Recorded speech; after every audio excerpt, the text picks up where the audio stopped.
الحمد لله نحمده ونستعينه ونستغفره ونعوذ بالله من شرور أنفسنا وسيئات أعمالنا من يهده الله فلا مضل له ومن يضلل فلا هادي له وأشهد أن لا إله إلا الله وحده لا شريك له وأشهد أن محمدا عبده ورسوله أما بعد فإن خير الحديث كتاب الله وخير الهدي هدي محمد صلی اللہ علیہ وسلم وشر الامور محدثاتها وكل محدثة بدعة وكل بدعة ضلالة وكل ضلالة في النار. اعوذ باللہ من الشیطان الرجیم. بسم اللہ الرحمن الرحیم. وأن هذا صراطي مستقيما فاتبعوه ولا تتبعوا السبل فتفرق بكم عن سبيله. وقال تعالى اليوم اکملت لکم دینکم واتممت علیکم نعمتی ورضیت لکم الاسلام دینا. محترم حاضرین، دین اسلام اور اسلامی عقائد کی کچھ خصوصیات ہیں جن کا علماء اسلام بار بار مختلف پیرایوں میں، انداز میں، مختلف مباحث کی تمہید میں تذکرہ کرتے رہتے ہیں. یہ خصائص، خصوصیات جہاں ایک طرف یہ معنی رکھتی ہیں، لفظ خصوصیت سے ظاہر ہے کہ اسلام میں یہ جو باتیں ہیں یہ کسی دوسرے مذہب میں یہ خوبی، یہ خصوصیت موجود نہیں ہے، تبھی تو اس کو خصوصیت کہا جا رہا ہے. ان خصوصیات پر اگر ہم نظر ڈالیں تو یہ اسلام کے کچھ بنیادی اصول کی حیثیت رکھتے ہیں، رہنما کی حیثیت رکھتے ہیں، جن کی بنیاد پر اسلام کے بہت سارے امور کو سمجھنے، اختیار کرنے میں ہمیں آسانی ہوتی ہے. انہیں اگر فراموش کیا جائے، ان خصوصیات کو نظر انداز کر دیا جائے تو بندہ یا اسلام کے احکامات کو اختیار کرنے کے طریقے اور راستے میں بھٹک سکتا ہے. اب یہ اصول اور خصوصیات متعدد ہیں. ہم مثال کے طور پہ ایک بات دہراتے ہیں کہ اسلام دین فطرت ہے. فطرت کے عین مطابق انسانی فطرت کے جو جو تقاضے ہیں ان تمام تقاضوں کو یہ دین پورا کرتا ہے. اسی طریقے سے ہم یہ کہتے ہیں کہ اسلامی عقائد کی ایک خصوصیت یہ ہے کہ یہ غیبی ہیں، یہ توقیفی ہیں. یہ دو الگ الگ باتیں میں نے کہی اور دونوں ایک دوسرے سے بہت جڑی ہوئی ہیں. غیب سے متعلق زیادہ امور ہے اس میں، کچھ چیزیں بعض جیسے ہمارے لیے رسول اللہ صلی اللہ علیہ وسلم کی ذات غیب ہے لیکن صحابہ کرام کی نگاہوں کے سامنے تھے. تو زیادہ تر حصہ عقائد کا غیب پر مشتمل ہے. اب اس غیب کو جاننے کا ہمارے پاس کیا ذریعہ ہے، کیسے ہم اس کو مانتے ہیں، کیوں مانتے ہیں؟ تو اس کے جاننے کا ذریعہ اصولی طور پر یہ مانا جاتا ہے کہ وحی الہی ہے. اللہ تبارک و تعالیٰ کی وحی یعنی قرآن مجید اور نبی کریم صلی اللہ علیہ وسلم کی احادیث ثابتہ، ان دونوں کے بغیر ہم کوئی عقیدے کی بات نہیں مانتے. اسی طرح اسلامی عقائد اور عبادات کو توقیفی بھی کہا جاتا ہے. توقیفی یعنی وہ چیز جو موقوف ہے قرآن و حدیث پر، وحی الہی پر. کوئی انسان اپنے ذہن سے، اپنی فکر سے، استنباط کی بنیاد پر کوئی عقیدہ، کوئی عبادت کو اخذ نہیں کر سکتا. اس سلسلے میں بالکل یہ جتنی باتیں میں کہہ رہا ہوں ہر بات پر قرآن حدیث کی بہت واضح، صاف ستھری دلیل ہے. اور یہ بات جہاں تک میرا علم ہے اس کا اسلامی فرقوں میں جو مختلف گروہ پائے جاتے ہیں، خاص طور سے اہل سنت والجماعت کے گروہ، ان کے اندر کوئی اختلاف بھی نہیں ہے. سب یہ مانتے ہیں، حنفی، شافعی، مالکی، حنبلی، اہل الحدیث، کہ یہ توقیفی ہیں. عبادات بھی توقیفی ہیں، عقائد بھی توقیفی ہیں. یہ یاد رکھیے گا، توقیفی کا مطلب ہوتا ہے قرآن حدیث پر موقوف. جو چیز قرآن حدیث سے ثابت ہے اور جتنی ثابت ہے ہم اتنا ہی مانتے ہیں، اس سے زیادہ اور کم نہیں. عبادات میں بھی یہی معاملہ ہے، عقائد میں بھی. عبادات کے سلسلے میں بہت مشہور دلیل بار بار آپ سنتے ہیں، دہراتے ہیں. اللہ کے نبی جناب محمد رسول اللہ صلی اللہ علیہ وسلم کا فرمان ہے، من احدث فی امرنا ھذا ما لیس منہ فہو رد. جس نے ہمارے اس دین میں من احدث فی امرنا ھذا، ہمارے اس امر میں یعنی ہمارے اس دین میں، جس نے ہمارے دین میں، اس دین میں کوئی نئی چیز ایجاد کی، وہ مردود ہے، نامقبول ہے۔ یہ بخاری مسلم کی حدیث کے الفاظ ہیں۔ صحیح مسلم میں ایک حدیث کے لفظ یہ ہیں، من عمل عملا لیس علیہ امرنا فہو رد، کہ جس نے کوئی بھی ایسا عمل کیا جس پر ہمارا حکم، ہماری تصدیق نہیں ہے، وہ رد ہے۔ صاف ستھرا ایک جملے کا ایسا اصول جو ایک بنیاد فراہم کرتا ہے کہ ہم کوئی بھی عمل دین سمجھ کر اگر کرنا چاہتے ہیں تو ضروری ہے کہ اس کی اصل شریعت میں موجود ہو۔ تو یہ اسلام کے بنیادی بدیہی احکامات اور اصولوں میں سے ہے کہ اسلام توقیفی ہے، عبادات اور عقائد توقیفی ہے، یہ غیبی ہے، یہ فطری ہے، یہ مکمل ہے، دین مکمل ہے۔ میں جو خصوصیات بیان کر رہا ہوں، دنیا کا کوئی دین اور مذہب ایسا مکمل نہیں ہے جیسا اسلام ہے، ایسا سائنٹیفک نہیں ہے جیسا اسلام ہے۔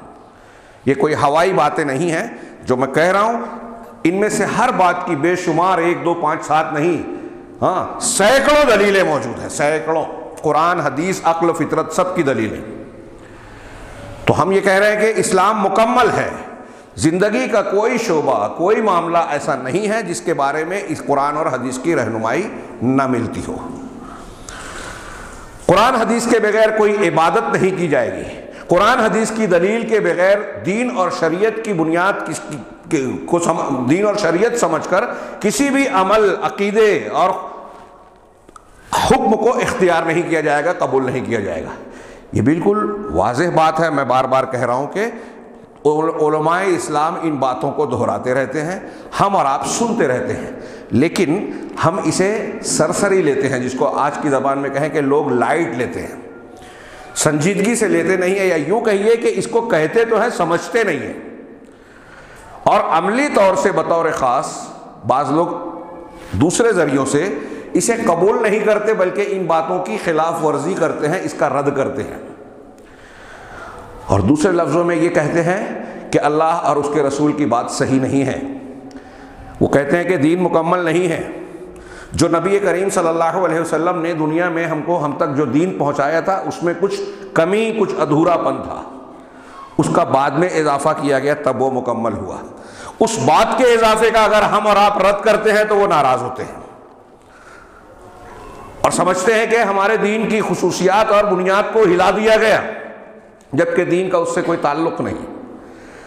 ایسی بہت ساری چیزیں دین کے نام پر، تہوار، مخصوص ایام، مخصوص مہینے، یا کچھ فضیلت والے اعمال، کچھ فضیلت والے مقامات، کچھ فضیلت والے موقع اختیار کیے گئے ہیں جس کا قرآن حدیث میں کوئی عطا پتہ اور تذکرہ نہیں ہے۔ جب ایسا کیا جا رہا ہے تو اس کا کیا مطلب ہے؟ سمپل سی بات، آپ خود سوال کیجئے کہ جو باتیں تمہید کے طور پر دین کی خصوصیات کے حوالے سے بیان کی گئی، جس کو سب لوگ دہراتے ہیں کہ دین مکمل ہے، جب آپ مکمل کہہ رہے ہو تو اس کا مطلب کیا ہوا؟ کامل، مکمل، پورا، جس میں کمی بیشی کی گنجائش نہیں ہے، تبھی تو اس کو پورا کہیں گے، مکمل کہیں گے۔ اب اگر کوئی چیز اس میں بڑھائی جا رہی ہے تو یا تو وہ اضافہ، اس کو مانا جائے کہ یہ غلط ہے، یا یہ کہا جائے کہ یہ جو اضافہ کیا جا رہا ہے اگر یہ صحیح ہے تو یہ بات غلط تھی کہ اسلام مکمل تھا، نبی کریم صلی اللہ علیہ وسلم کا پیش کیا ہوا دین ادھورا تھا، یہ بعد میں مکمل ہوا۔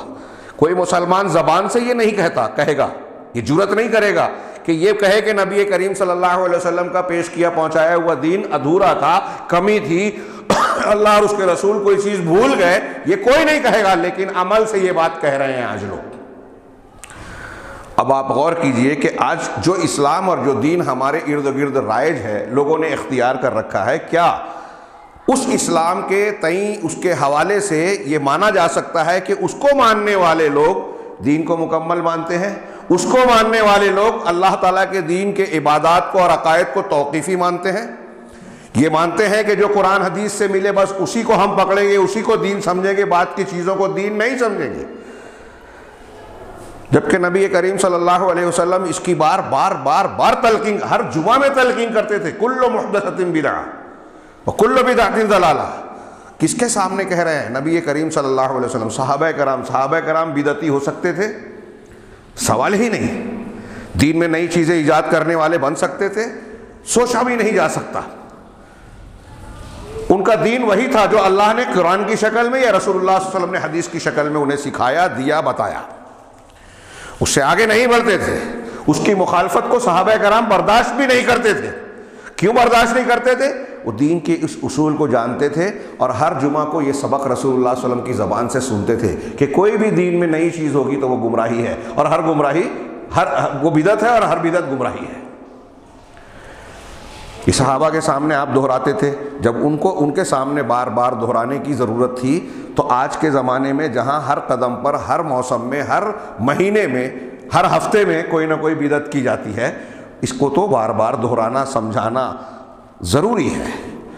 اور سمجھانا اس طور سے جو میں نے عرض کیا کہ آج بہت سارے لوگ اسلام کو روایات سے ماننے کی کوشش کرتے ہیں. ایک بات یہ کہیں گے کہ قرآن حدیث یا اللہ کے دین کو ہم مان رہے ہیں، لیکن اس دین کو لیتے کہاں سے ہیں؟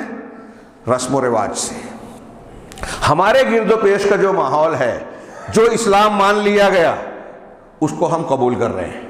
اب اگر کوئی صاحب علم دلیل کی بنیاد پر کہتا ہے کہ بھائی یہ غلط ہے جو آپ نے اختیار کر رکھا ہے، یا جو چیز آپ اختیار کیے ہوئے ہیں اس کے بارے میں قرآن حدیث کی کوئی دلیل ہے، صحابہ کا عمل اور تصدیق ہے، ائمہ کرام کی تصدیق ہے، تو اس سے ان کو کوئی مطلب نہیں. لوگ اتنے لوگ کر رہے ہیں تو پھر کیا غلط ہو سکتا ہے؟ اگر یہی دلیل ہوتی تو دنیا میں کوئی عمل، کوئی شرک، کوئی کفر غلط نہیں کہلائے گا. کیونکہ حضرت ابراہیم علیہ السلام نے جس ماحول میں آنکھیں کھولی وہاں بت پرستی عام تھی، تو لوگ وہی اختیار کیے ہوئے تھے باپ دادا سے، تو کیا وہ صحیح مان لی جائے؟ صحیح اور غلط کا معیار لوگوں کی بڑی تعداد کا کسی کام کو اختیار کرنا یہ نہیں ہے، دلیل ہے. قرآن کی دلیل، اللہ تبارک و تعالیٰ اور اس کے رسولوں کی پیش کردہ دلیل، اور پھر اس کے مطابق عقل و فطرت کی گواہی. اب اس تناظر میں جو تمہید میں نے بیان کی، غور کیجئے. میں سمجھنے کے اعتبار سے کہہ رہا ہوں کہ یہ چیز آج کی ایسی ضرورت ہے کہ ہم خود سمجھیں اور اپنے گرد و پیش میں بہت سے بھائیوں کو سمجھائیں. نبی کریم صلی اللہ علیہ وسلم صرف جمعہ میں اتنا ہی نہیں کہتے تھے کہ ہر دین میں ہر نئی چیز بدعت ہے، گمراہی ہے، بلکہ آپ مختلف موقعوں پر اس کی تلقین فرماتے رہے. آخری وقت میں جو سنن کی روایتیں ہیں، ارباز بن ساریہ رضی اللہ تعالیٰ عنہ کی بہت مشہور، کہ آپ نے خطبہ دیا، آپ نے تقریر کی. حضرت ارباز رضی اللہ تعالیٰ عنہ صحابی رسول کہتے ہیں کہ آپ نے ایسا خطبہ دیا، خطاب کیا، کأنہا کیا ہے، خطاب مودع، خطبۃ مودع، گویا ایسا لگا جیسے یہ رخصتی والا خطبہ ہے، آپ ہم سے جدا ہونے والے ہیں، جس سے آنکھیں اشکبار ہو گئی، دل رنجیدہ ہو گئے. آپ نے ایسا خطبہ دیا جس سے صحابہ کرام رونے لگے، اور آپ کے خطبے سے لگا کہ اب آپ رخصت ہونے والے ہیں. تو لوگوں نے کہا کہ ہمیں وصیت کیجئے. تو آپ نے کہا اوصیکم بتقوی اللہ والسمع والطاعۃ وان تأمر علیکم عبد، کہ میں تم کو اللہ سے ڈرنے کا، تقوی کی وصیت کرتا ہوں. سب سے جامع وصیت اللہ نے بھی کی ہے بندوں کو، رسول نے بھی کی ہے. تقوی ساری بنیادوں، ساری بھلائیوں کی بنیاد ہے. تو میں تم کو اللہ سے ڈرنے، تقوی اختیار کرنے کی وصیت کرتا ہوں. اور یہ انفرادی بات ہو گئی. اجتماعی طور سے جو اجتماعی مسلمانوں کا ڈھانچہ ہوگا اس میں سمع و طاعت کی جائے، اگرچہ کہ تمہارا امیر غلام ہی کیوں نہ ہو. جماعت اور جماعتی نظام ہے تو تمہارا امیر کوئی بھی ہو اس کی سمع و طاعت کرنا ہے. بغیر اجتماعیت اور نظم و ضبط کے کوئی کام، سماج اور معاشرہ مضبوط اور کامیاب نہیں ہو سکتا. پھر آپ نے کہا اس کے بعد فَإِنَّهُ مَن يَعِشْ بَعْدَكُمْ مَن يَعِشْ مِن بَعْدِي، جو شخص میرے بعد زندہ رہے گا فَسَيَرَى اخْتِلَافًا كَثِيرًا، بہت سارے اختلاف دیکھے گا. نبی کریم صلی اللہ علیہ وسلم کا دین قیامت تک کے لیے ہم کہتے ہیں نا، تو آپ مستقبل میں جو مسائل پیدا ہونے والے ہیں آپ کی حیات طیبہ کے بعد آپ نے اس کو بھی بیان کیا اور اس کا حل بھی بتایا. اب ہم اور آپ جاننا نہ چاہیں یا جاننے کے بعد ماننا نہ چاہیں تو یہ ہماری غلطی ہے. قرآن حدیث کے اندر کمی نہیں ہے. اللہ کے نبی صلی اللہ علیہ وسلم کہا کہ میرے بعد اختلافات ہوں گے. اب آپ کے وفات کے بعد جو اختلافات ہوئے وہاں سے لے کر قیامت تک سارے اختلافات، وہ مسلکی اختلاف ہو، آپس کے تنازع اور جھگڑے ہوں، سارے اختلاف آ گئے. اب جب ایسا اختلاف ہوگا تو کیا کرنا ہے؟ اختلاف میں کون سی روش اختیار کرنا ہے؟ فعلیکم بسنتی، مانڈ والی نہیں کرنے کا، میری سنت پکڑنا، میری سنت کو مضبوطی سے تھامنا، وسنت الخلفاء الراشدین المہدیین مہدیین من بعدی، اور میرے بعد کے ہدایت یافتہ خلفاء راشدین کی سنت کو۔ اب اس کا یہ مطلب نہیں ہے کہ اگر ہمارے مسلک کے حساب سے خلفاء راشدین میں سے کسی کا قول ملے تو اس قول کو پکڑ لو اور پھر دوسرے خلفاء کا اور اللہ کے رسول صلی اللہ علیہ وسلم کی بات اس کے خلاف ہے تو اس کو چھوڑ دو، یہ مطلب نہیں ہے جیسا کہ ہمارے یہاں لوگ سمجھانا چاہتے ہیں۔ اور دیکھیے 3 طلاق کو حضرت عمر نے نافذ کر دیا تو 3 کو 3 مان لو۔ حضرت عمر نے یہ مانا، اعلان کیا، باقی خلفاء نے اسے مانا، اللہ کے رسول صلی اللہ علیہ وسلم سے کی سنت ہے۔ اب حضرت عمر کی سنت کو اس حدیث کی روشنی میں اتنی مضبوطی سے لینے کی بات کرتی ہے کہ سنت رسول کو چھوڑ دیا جائے۔ اصل کیا ہے؟ چاروں مسلک، اہل الحدیث کو تو چھوڑیے، ان کا تو واضح معاملہ ہے، چاروں مسلک کے یہاں بھی یہ اصول پایا جاتا ہے کہ اگر اللہ کے رسول کی سنت اور حدیث کا خلفائے راشدین کی سنت سے ٹکراؤ ہو جائے تو کس کو لیا جائے گا؟ رسول کی سنت کو لیا جائے گا، خلفاء کی تو چھوڑ دی جائے گی۔ آپ نے فرمایا میری سنت کو چھوڑ کر حضرت موسیٰ کی بات مان لو گے تو گمراہ ہو جاؤ گے، ایک پیغمبر کی بات کو۔ تو جب ٹکراؤ ہوگا تو نبی کی سنت کو ترجیح حاصل ہوگی۔ اصولاً یہ بات بالکل متعین ہے لیکن لوگ ماننے کو تیار نہیں ہوتے۔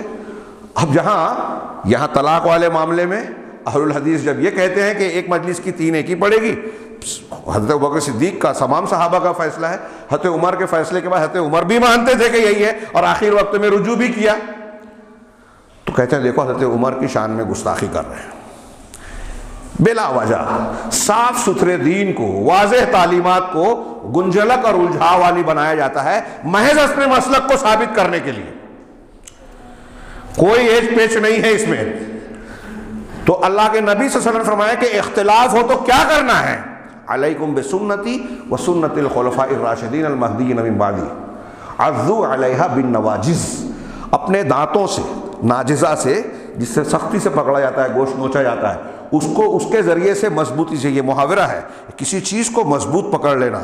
میری سنتوں کو، خلفاء راشدین کی سنتوں کو بالکل مضبوطی سے پکڑ لو۔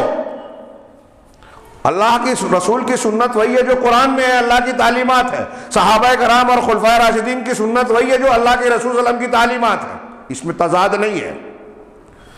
تو ان کو مضبوط پکڑ لو۔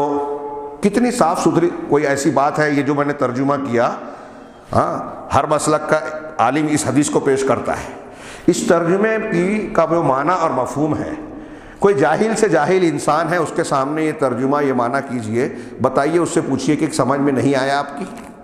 اللہ کے نبی صلی اللہ علیہ وسلم کا یہ فرمان سمجھ میں نہیں آیا؟ ابھی بات پوری نہیں ہوئی، اللہ کے رسول صلی اللہ علیہ وسلم کا فرمان آگے ہے، وَإِيَّاكُمْ وَمُحْدَثَاتِ الْأُمُورِ، میری سنت اور میرے خلفاء کی سنت کو مضبوط پکڑنا۔ اور دیکھو معاملات میں نئی نئی باتوں سے بچنا، دور رہنا، محدثات، ایجاد کردہ نئی چیز، یعنی دین میں قرآن حدیث نے جو بتا دیا اس کو پکڑ لو، اور اس سے ہٹ کر جو نئی باتیں آ رہی ہیں اس سے بچنا۔ کون کہہ رہا ہے؟ رسول اللہ صلی اللہ علیہ وسلم، جن کا کلمہ ہم نے پڑھا ہے۔ اب آج کا مسلمان ایک بڑی تعداد میں ایسا ہے کہ اپنے آپ کو مسلمان کہتا ہے، اللہ اور رسول کا ماننے والا کہتا ہے، لا الہ الا اللہ محمد رسول اللہ کا کلمہ پڑھ کے اپنے آپ کو مسلمان ثابت کرتا ہے، لیکن لا الہ الا اللہ محمد رسول اللہ کا مطلب سمجھتا ہی نہیں ہے۔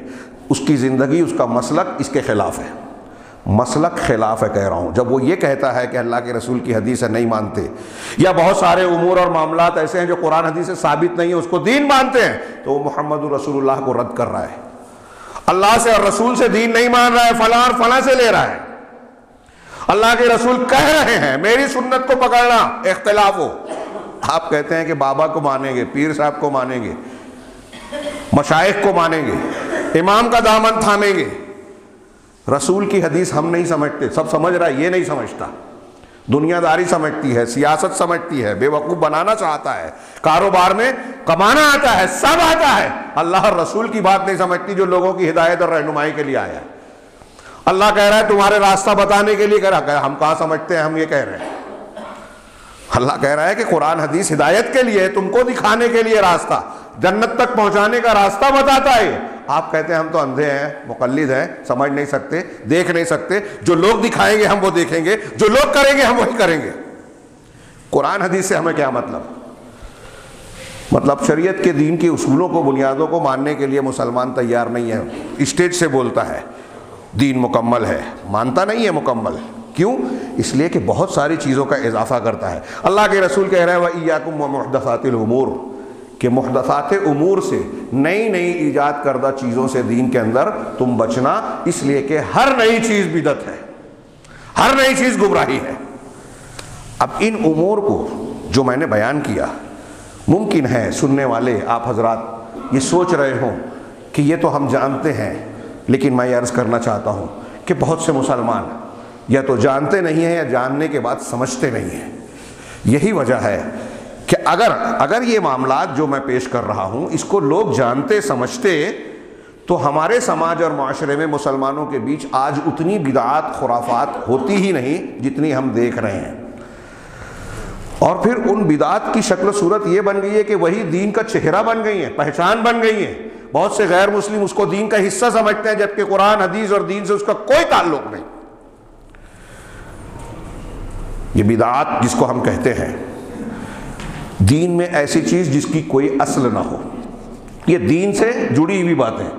اب یہ پنکھا ہے، لائٹ ہے، ہاں یہ مائک ہے، یہ چیزیں دین سے متعلق عبادت کے معاملات، اجر و ثواب سمجھ کر نہیں، یہ وسائل ہیں، یہ ایجادات دنیا کی بدعت نہیں ہے۔ بدعت کی کئی انداز میں لوگوں نے تقسیم کی ہے، بدعت کی پہچان۔ کچھ لوگ یہ سمجھتے ہیں کہ جیسے نماز ہے، قرآن کی تلاوت ہے، یہ تو ثابت ہے نا، اب اس کو ہم کیسے بھی کریں تو وہ تو ثابت ہے، اس لیے وہ دین میں بدعت نہیں ہے۔ اس لیے ایسی چیزوں کو کچھ لوگوں نے کہا بدعت حسنہ ہے۔ بدعت حسنہ اور سیئہ، دین میں کوئی بدعت حسنہ نہیں ہے۔ لکھ لیجئے، دماغ میں بٹھا لے، کتنا بڑا بھی عالم بولے، ہاں کتنا بڑا پیر صاحب بولے، بڑے بڑے علماء کے پیر صاحب بولے، ہاں سارے کائنات کے امام، نبیوں کے سردار جناب محمد رسول اللہ صلی اللہ علیہ وسلم کے سامنے کسی بھی پیر، بڑے سے بڑے پیر اور ولی کی بات ہو سکتی ہے؟ آپ ہر جمعہ کو کہتے تھے کل محدثۃ بدعہ، ہر نئی چیز بدعت ہے، ہر بدعت گمراہی۔ تو نبی کریم صلی اللہ علیہ وسلم کی بات کو چھوڑ کر آپ کس کی بات مانیں گے؟ جو حسنہ اور سیئہ کہتے ہیں، وہ جو حضرت عمر نے تراویح کی جماعت کھڑی کی تھی اور کہا تھا کہ کتنی اچھی بدعت ہے، وہ شرعی بدعت مراد نہیں ہے۔ اس کے جواب لوگ بہت مرتبہ دیے، میں خود بھی کئی مرتبہ دے چکا ہوں، کئی انداز میں، کہ لوگ تراویح اللہ کے نبی صلی اللہ علیہ وسلم سے 3 دن پڑھنا ثابت تھی، اور قولی حدیث سے پورے مہینہ پڑھنے کا ثبوت موجود تھا۔ صحابہ الگ الگ پڑھتے تھے، آپ نے جماعت سے اکٹھا کر دیا۔ اللہ کے نبی صلی اللہ علیہ وسلم نے 3 دن کے بعد اس لیے نہیں پڑھائی کہ خطرہ تھا کہ لوگ فرض سمجھنے لگیں یا فرض ہو جائے۔ اب آپ کی وفات کے بعد یہ اندیشہ ختم ہو گیا، حضرت عمر نے پھر سے جماعت کھڑی کی، 8 رکعت 11 مع وتر، جو صحیح ثابت ہے۔ 20 والی روایت ہے وہ ضعیف ہے۔ تو یہ حضرت عمر فاروق رضی اللہ تعالیٰ عنہ نے جو کہا تھا، تو دین میں نیا نہیں تھا، اس کی اصل موجود تھی، اور دین میں کوئی بدعت، اچھی بدعت ہو ہی نہیں سکتی، ہے ہی نہیں۔ ہر جمعہ کو نبی پاک صلی اللہ علیہ وسلم کہتے تھے کل محدثۃ بدعہ، ہر بدعت، یعنی اللہ کے رسول کے قول سے رد ہو رہا ہے کہ کوئی بدعت اچھی بدعت نہیں ہے، ہر بدعت گمراہی ہے۔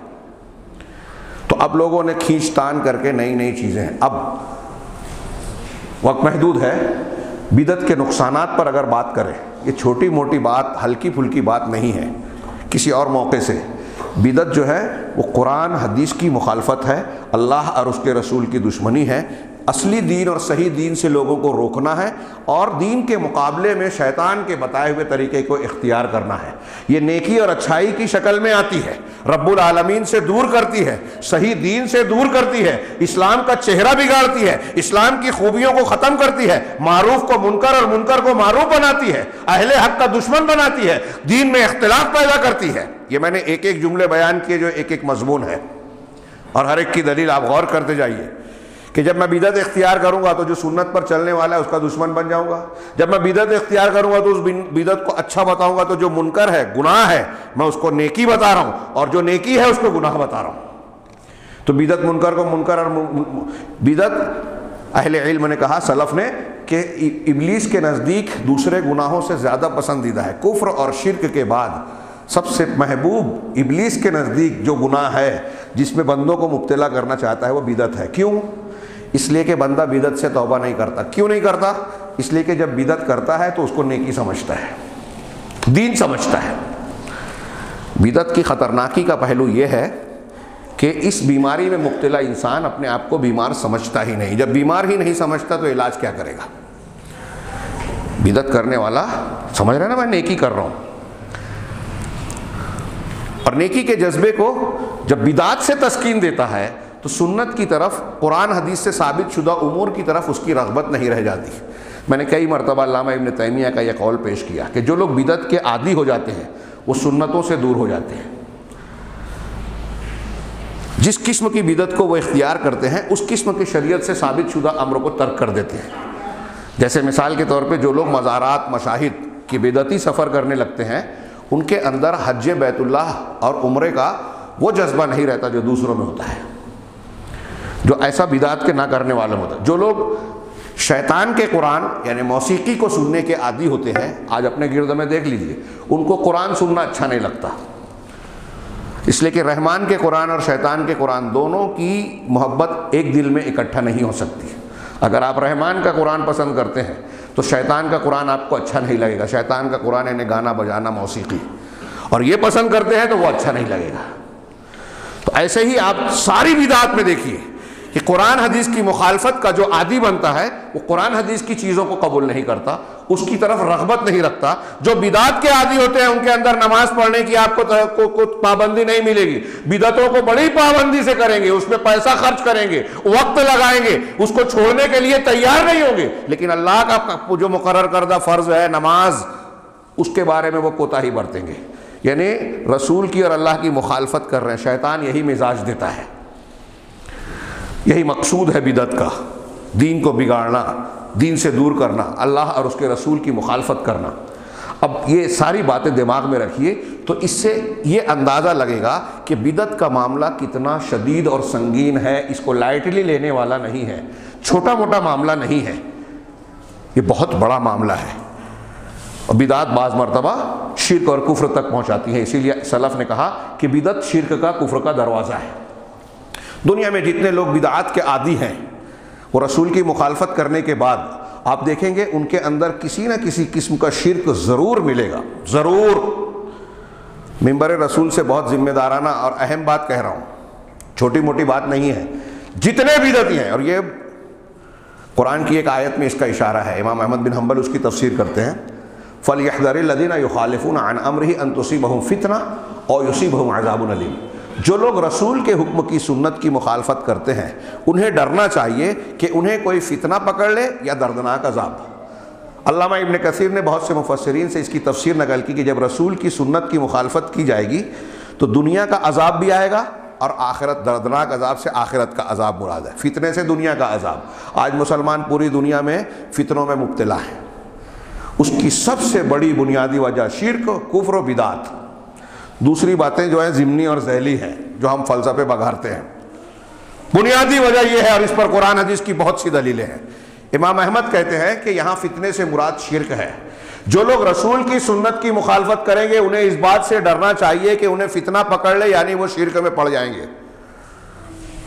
تو لوگوں نے تشریح کی، امام احمد بن حنبل رحمہ اللہ کی اس قول کی کہ اس کا مطلب یہ ہے کہ جو رسول کی حکم کی مخالفت کرے گا، بدعت اختیار کرے گا سنتوں کو ترک کر کے، تو وہ بالآخر شرک میں پڑے گا۔ اور آج دنیا میں جتنے بدعتی ہیں، میں نے عرض کیا کہ آپ دیکھیں گے، غور کریں گے، جائزہ لیں گے تو نظر آئے گا کہ ان کے یہاں شرک بھی ضرور نظر آئے گا۔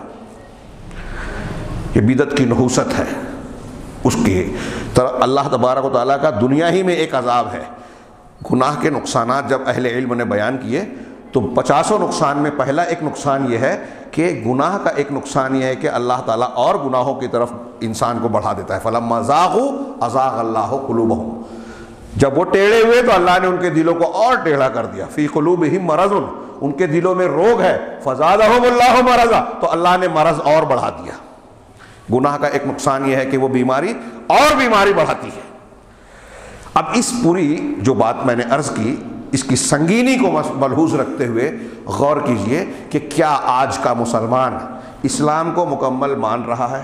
جو بات عقیدے اور دین سے متعلق ہے، جس کو اصول کے طور پر مان رہا ہے کہ دین وہی ہے جو قرآن اور حدیث میں ہے، کیا اپنی عملی زندگی اور روزمرہ کے تعامل میں اس کو قبول کر رہا ہے؟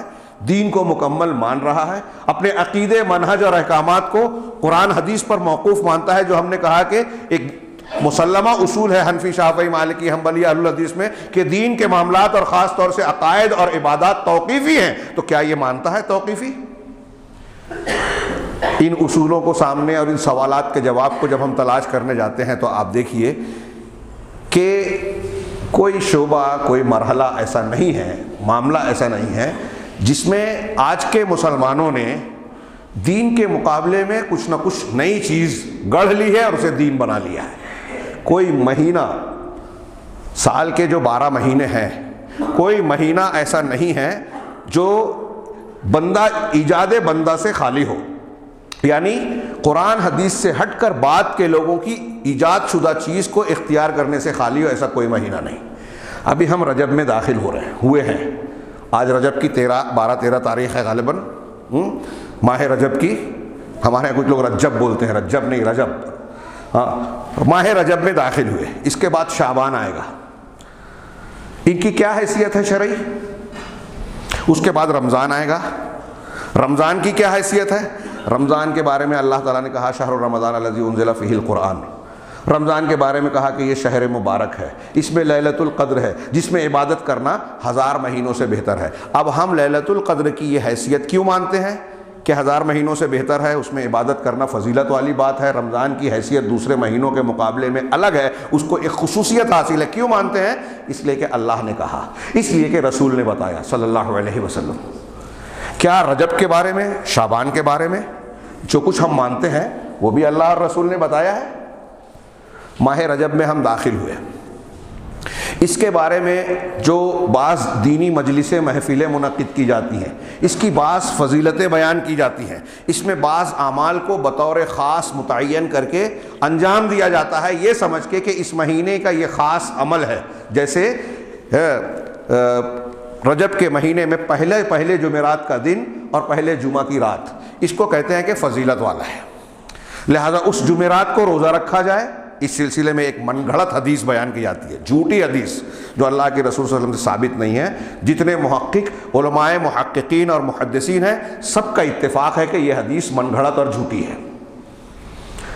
تو اس دن روزہ رکھا جائے، اس دن رات میں جو ہے قیام کیا جائے، اور ایک خاص نماز پڑھی جاتی ہے جس کو صلاۃ الرغائب کہتے ہیں۔ اب وہ گزر چکا لیکن میں اس کا اعادہ کر رہا ہوں کہ رجب میں یہ ایک بدعت بنائی گئی، صلاۃ الرغائب، اور پھر اس کے اندر 4 رکعت اس طرح پڑھی جائے، فلاں سورہ، فلاں آیت، جھوٹی حدیث۔ کچھ لوگ اس مہینے کی کچھ تاریخوں میں جانور ذبح کرتے ہیں، یہ سمجھ کر کہ اس مہینے میں یہ عمل کرنا زیادہ فضیلت اور اجر و ثواب کا عمل ہے، کوئی ثبوت نہیں۔ اس کی 22ویں تاریخ کو ہمارے یہاں کچھ لوگ یہ قبر پرست، بدعت کا ایک مزاج آپ کو یہ بھی نظر آئے گا کہ پوری دنیا میں آپ جن جن علاقوں میں دیکھیں گے کہ یہاں یہ بدعت ہے، الگ الگ ڈھنگ سے منائی جاتی ہے۔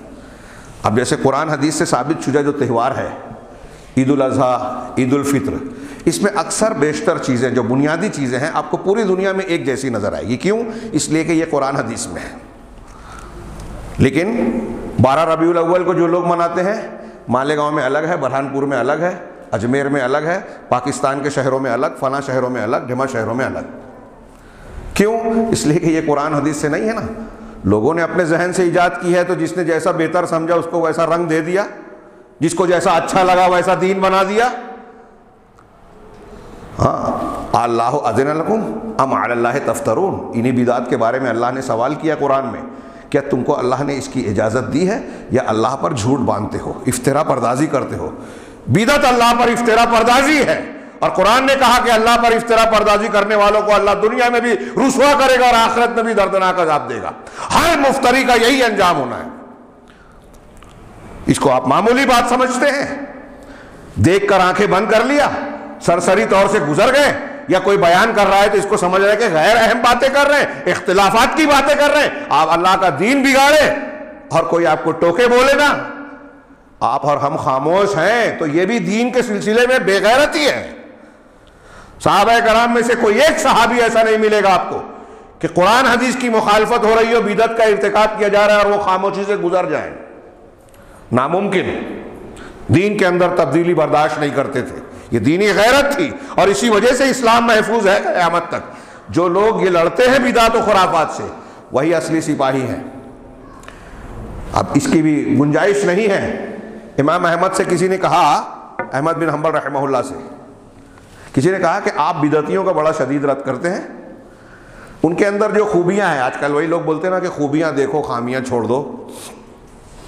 امام احمد سے یہی بات کسی نے کہی تھی کہ بدعتیوں کا آپ رد کرتے ہو، ہاں تو یہ بتائیے کہ ان کے اندر خوبیاں بھی تو ہیں، آپ خوبیوں کو بیان نہیں کرتے۔ تو امام احمد نے کہا کہ اللہ تعالیٰ نے ہم کو لوگوں کی خوبیاں بیان کرنے کا مکلف نہیں بنایا کہ ہم لوگوں کی تعریف اور خوبیاں بیان کرتے پھریں۔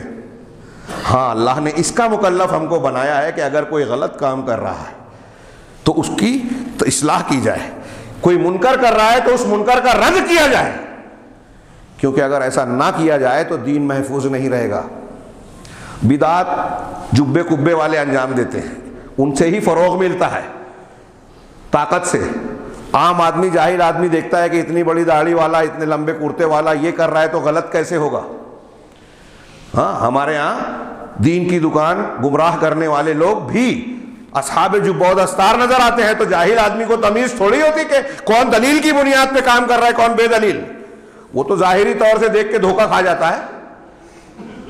تو دنیا میں جتنے بھی مسلک ہیں، کتنے بھی گمراہ ہیں، جتنے بھی بدعتی ہیں، ہر جگہ آپ کو ایسے لوگ ملیں گے جن کو لوگ عقیدت کی نگاہ سے دیکھتے ہیں، جنہیں بزرگ سمجھتے ہیں، جنہیں عالم سمجھتے ہیں۔ لہذا یہاں دھوکہ ہوتا ہے۔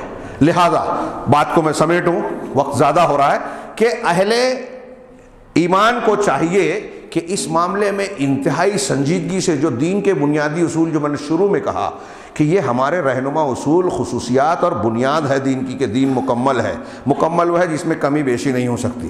اب رجب المرجب کے بارے میں یہ جو چیزیں اختیار کی جاتی ہیں، میں نے کہا 22 رجب کو کونڈا اختیار کیا جاتا ہے، یہ ہمارے ہندوستان پاکستان میں آپ کو ملے گا، دوسری جگہوں پہ نہیں۔ یہیں سے بات پھیل گئی تھی کہ بدعت ہر جگہ الگ الگ انداز کی ہے۔ یہ جو کونڈے ہیں نا، یہ شیعوں نے رائج کیے ہیں، شیعوں کی طرف سے ہے۔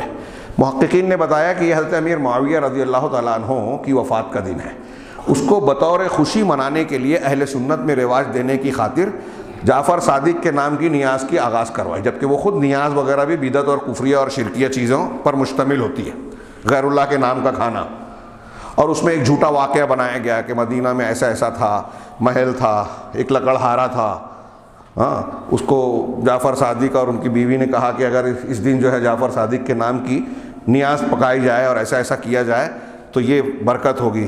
وہ لکڑہارے کی بیوی نے کیا اور اس کو جو ترقی ملی، ایسی ایسی بن گئی، محل بن گیا وغیرہ وغیرہ، دنیا کے اوٹ پٹانگ بات جس کی کوئی اصل دلیل اور بنیاد ہے ہی نہیں۔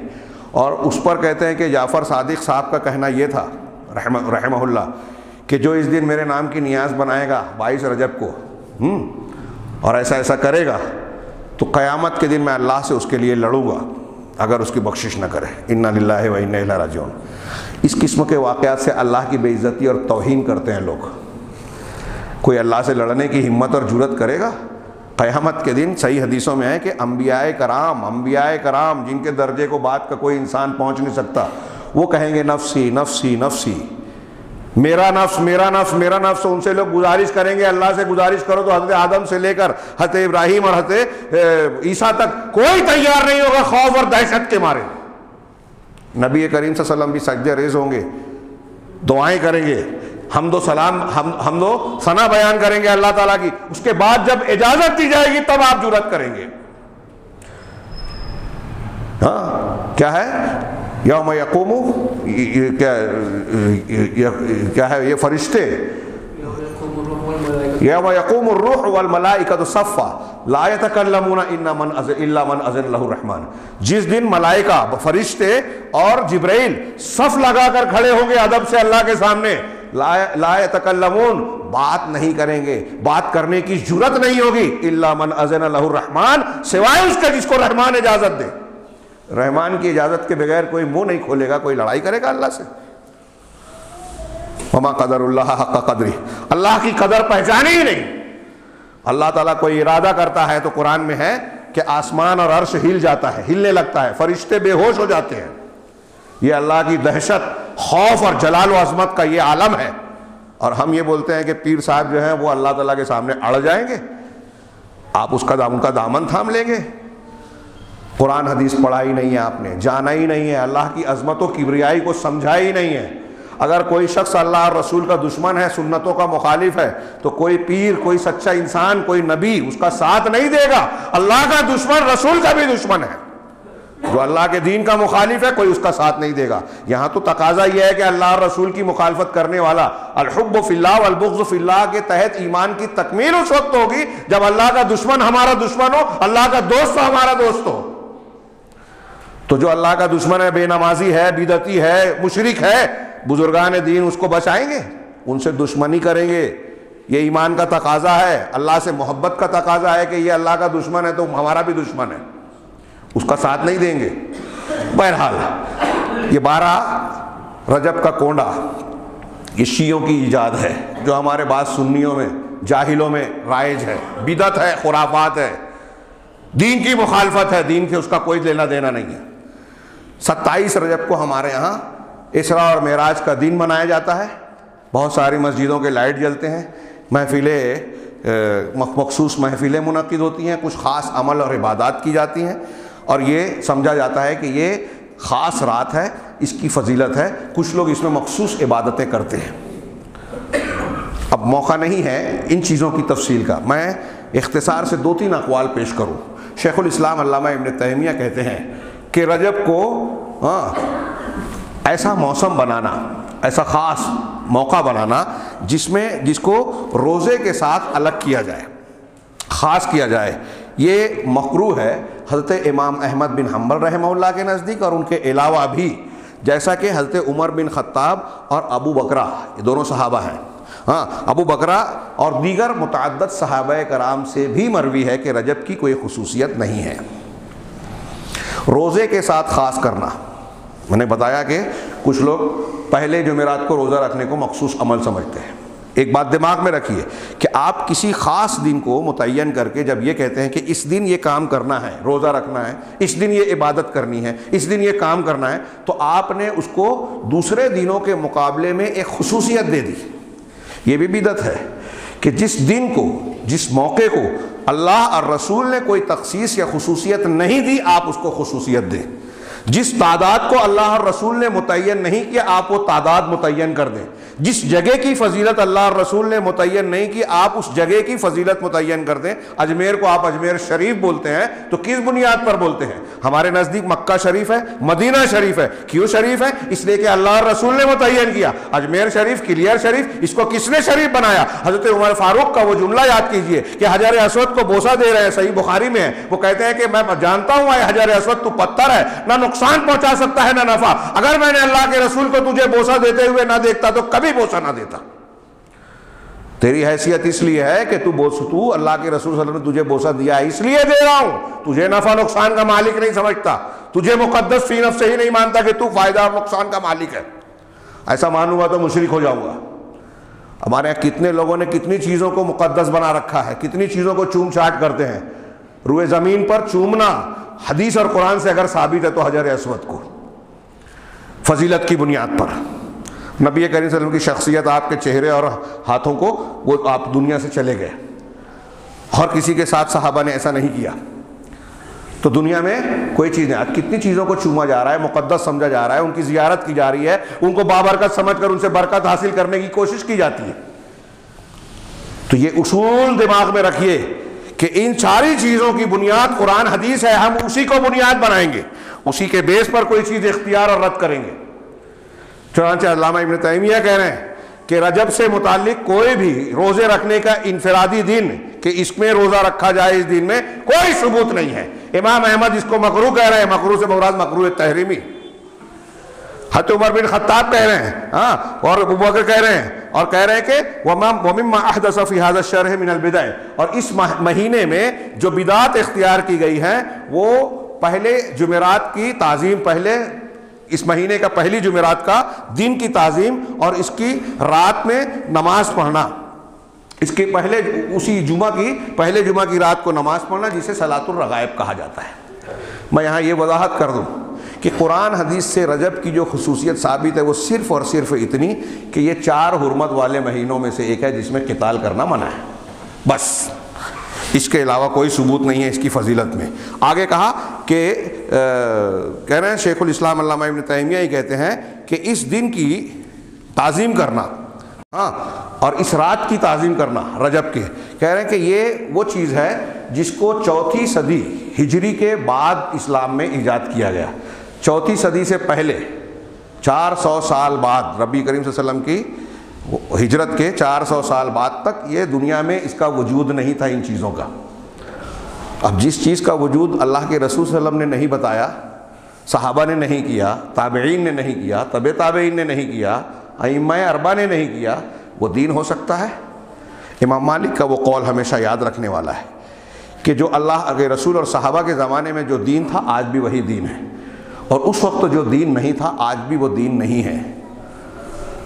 اگر کوئی شخص دین میں کوئی نئی چیز، انہی کے قول کا ایک حصہ ہے کہ اگر کوئی شخص دین میں کوئی نئی چیز کو اختیار کرتا ہے اور سمجھتا ہے کہ یہ اچھی چیز ہے، دین ہے، تو وہ رسول اللہ صلی اللہ علیہ وسلم پر الزام لگا رہا ہے کہ آپ نے دین پہنچانے میں خیانت کی۔ رسول نے نہیں پہنچایا، اس کو پتہ چل گیا، آپ کا دین ادھورا تھا، یہ پورا کر رہا ہے۔ پھر اللہ کا امام مالک نے یہ بات کہنے کے بعد قرآن کی آیت پڑھی، الیوم اکملت لکم دینکم، آج کے دن میں نے تمہارے لیے دین کو تو مکمل کر دیا۔ اب دین مکمل ہے، مکمل اسی کو کہتے ہیں جس میں اب کوئی نئی چیز کو ڈالنے کا، اضافے کی کوئی گنجائش نہ ہو۔ ہاں، بہرحال امام مالک کے اس قول کے بعد آگے ملاحظہ فرمائیں کہ کہہ رہے ہیں کہ اس روزے کی فضیلت اور اس دن کی فضیلت، ہاں، اور اس دن میں نماز کی اس رات میں نماز کی فضیلت، جس کو جاہلین، یہ ان کے قول میں ہے کہ جاہل لوگ جن کو صلاۃ الرغائب کہتے ہیں، ہاں، یہ ثابت نہیں ہے۔ یہاں تک کہ انہوں نے کہا کہ صحیح بات وہی ہے جس کو اہل علم محققین نے کہا کہ اس مہینے میں کسی دن کے روزے کو خاص کرنا، متعین کرنا، ہاں، یہ ممنوع ہے۔ اسی طریقے سے یہ اس مہینے کی کوئی خاص نماز پڑھنا یہ نئی ایجاد کی ہوئی چیز ہے، یعنی بدعت ہے، اور عن کل ما فیہ تعظیم لہذا، اور ہر اس چیز سے روکا جائے یا اس چیز کو سے ممانعت کی جائے جس کے ذریعے سے اس مہینے یا اس مہینے کے کسی دن کی تعظیم ہوتی ہو۔ کہہ رہے ہیں اس میں کھانا پکانا ہو، کوئی خاص کھانا بنایا جائے جیسے کونڈا وغیرہ، ہاں، یا زینت کا اظہار کرنا ہو، یا اس جیسی کوئی اور چیز جیسے لائٹنگ وغیرہ کی جاتی ہے وہ اس مہینے میں 27 رجب کو۔ ابھی میں آگے بتا رہا ہوں کہ 27 رجب کو اللہ کے رسول صلی اللہ علیہ وسلم کی معراج ہوئی، یہ چیز ثابت ہی نہیں ہے۔ معراج ہوئی کس تاریخ کو، کس مہینے میں، احادیث سے ثابت نہیں ہے۔ اس میں بڑا اختلاف ہے، کسی نے کہا ذی قعدہ میں، کسی نے کہا ہجرت سے 16 مہینہ پہلے، کسی نے کہا کہ نبوت کے 5ویں سال میں، کسی نے اور کسی سن میں، کسی نے اور کسی مہینے میں کہا۔ اگر یہ چیز متعین ہوتی، واضح ہوتی، تو اللہ کے رسول صلی اللہ علیہ وسلم بیان کرتے کہ یہ فلاں دن ہے، اس دن کو ایسے ایسے مناؤ، صحابہ اس میں سبقت کرتے، کیونکہ نیکی میں وہ سب سے آگے تھے، صحابہ پہلے کرتے نا۔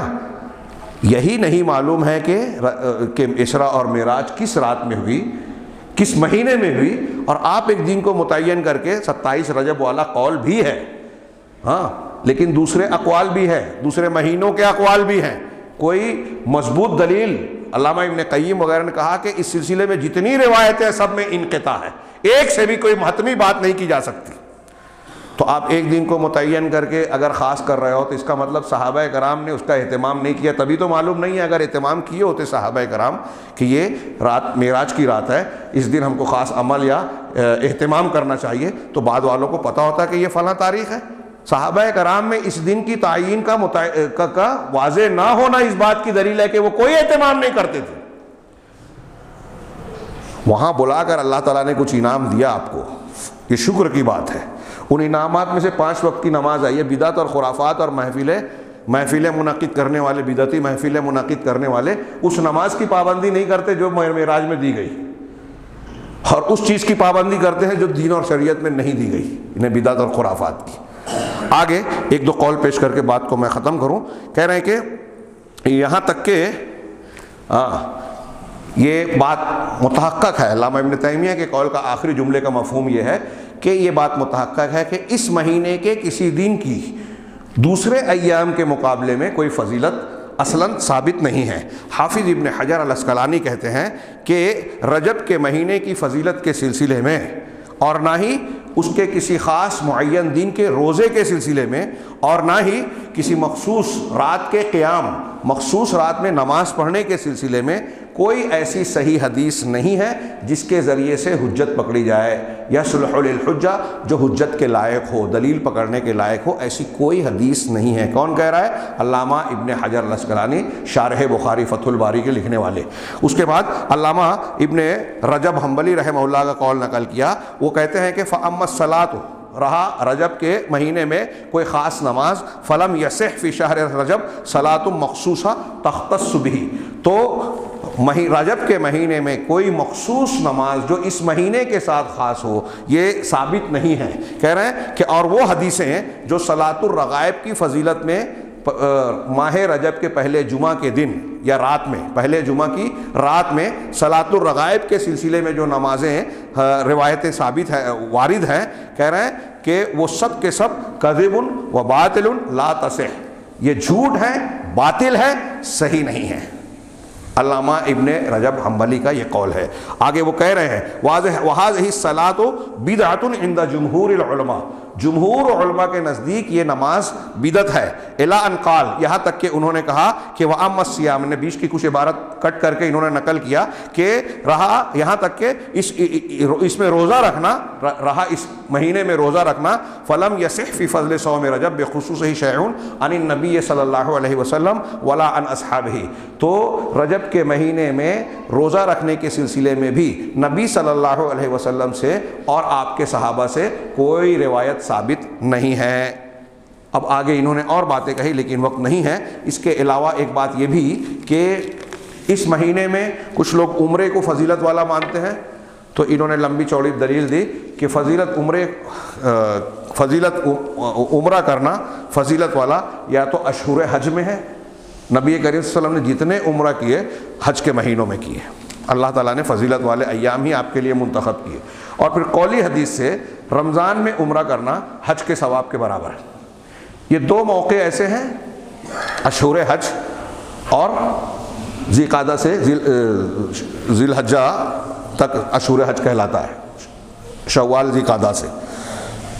اس کے علاوہ رمضان، اس کے علاوہ کسی مہینے میں عمرے کی کوئی خاص فضیلت نہیں ہے، سارے ایام اور سارے مہینے یکساں ہیں، برابر ہیں۔ پھر اس کے بعد 27 رجب، کنڈے کی بات میں نے کہی، 27 رجب کی جو کوئی محفل منعقد کی جاتی ہے، کچھ لوگ ابھی سنا ہے کہ بعض مقامات پر اس دن بطور خاص 2 رکعت عید کی طرح، تہوار کی طرح نماز پڑھتے ہیں، برہان پور وغیرہ میں، ایسا میں نے سنا، واللہ عالم۔ ایسی کوئی بھی نماز، کوئی عمل، کوئی مخصوص عبادت، کوئی مخصوص اہتمام صحابہ کرام سے ثابت نہیں ہے۔ یہ رجب کا مہینہ ہے، یہی معاملہ کچھ لوگ شعبان میں کرنے والے ہیں، 15 شعبان کو، انشاءاللہ اس موقع پر اس کے متعلق تفصیلی گفتگو کی جائے گی، اور اگر موقع رہا تو اسراء اور معراج سے متعلق بھی ہم بعض خطبوں میں کچھ گفتگو کریں گے کہ اسراء اور معراج کے دروس اور اسباق کیا ہیں انشاءاللہ۔ لیکن یہ بات ذہن نشین رکھنی چاہیے، یہ سرسری معاملہ نہیں ہے، بدعت والا معاملہ۔ جو چیز ثابت نہیں ہے ہم اس کو دین نہ مانیں، اور اپنے گرد و پیش میں جو بدعات اور خرافات ہو رہی ہیں ایسا مان کے چلیں کہ ہمارے مسلمانوں کی کشتی میں سوراخ ہے وہ بدعات اور خرافات۔ اگر ہم نے ان سوراخوں کو بند کرنے کی کوشش نہیں کی تو کشتی ڈوبے گی، اور جب کشتی ڈوبے گی تو صرف جن لوگوں نے سوراخ کیا ہے وہی نہیں ڈوبیں گے۔ یہ اللہ کے رسول کی بیان کردہ بخاری کی حدیث میں مثال ہے کہ اگر سماج میں برائیاں ہو رہی ہیں تو ان کو روکنا چاہیے، ہاتھ سے، زبان سے، یا نفرت کا اظہار کر کے اس کے ناپسندیدگی کا اظہار کیا جائے۔ اگر آپ نے نہیں کیا تو آپ کسی نہ کسی شکل میں اس کی تائید کر رہے ہیں۔ آج ہم اپنے معاملات میں، ذاتی دنیاوی امور میں تو بڑے باغیرت اور حساس نظر آتے ہیں، لیکن دین کے معاملے میں کوئی شرک کر رہا ہے، کوئی بدعت کر رہا ہے، کوئی دین کی مخالفت کر رہا ہے، جماعت کو نقصان پہنچا رہا ہے، ہم خاموش رہتے ہیں۔ یہ خود ایک بہت بڑا جرم ہے، اللہ تعالیٰ کے ہاں اس کا جواب دینا ہوگا۔ تو رجب سے متعلق حاصل کلام یہ ہے کہ کوئی خصوصیت اس مہینے کی، اس مہینے کے کسی دن کی، سوائے اس کے کہ یہ مہینہ حرمت والا مہینہ ہے، قرآن حدیث سے ثابت نہیں ہے۔ اب اگر کوئی خاص عبادت اور عمل اس مہینے کی فضیلت کی بنیاد پر، جیسے پیر جمعرات کا کوئی رکھتا ہے تو وہ ایک الگ بات ہے روزہ، لیکن رجب کے مہینے کی بنیاد سمجھ کر اگر کوئی روزہ رکھ رہا ہے، کوئی عمل کر رہا ہے، کوئی عبادت کر رہا ہے، کوئی قربانی کر رہا ہے، کوئی کھانا پکا رہا ہے، کوئی خاص اہتمام اور لائٹنگ کر رہا ہے، تو وہ دین کو اللہ اور رسول کے مقابلے میں ایک نیا دین بنا رہا ہے اور دین کی مخالفت کر رہا ہے، رب سے دور ہو رہا ہے۔ اللہ تعالیٰ سے دعا ہے کہ وہ ہمیں صحیح دین کو سمجھنے اور اسی پر عمل پیرا ہونے کی توفیق عطا فرمائے، ہر قسم کی بدعات سے اور ان کی نحوستوں سے، ان کے نقصانات سے ہمیں محفوظ رکھے۔ وآخر دعوانا ان الحمد للہ رب العالمین۔ بارک اللہ لنا ولکم فی القرآن المجید ونفعنا وإیاکم بالآیات والذکر الحکیم، انہ تعالی جواد کریم ملک بر رب العالمین۔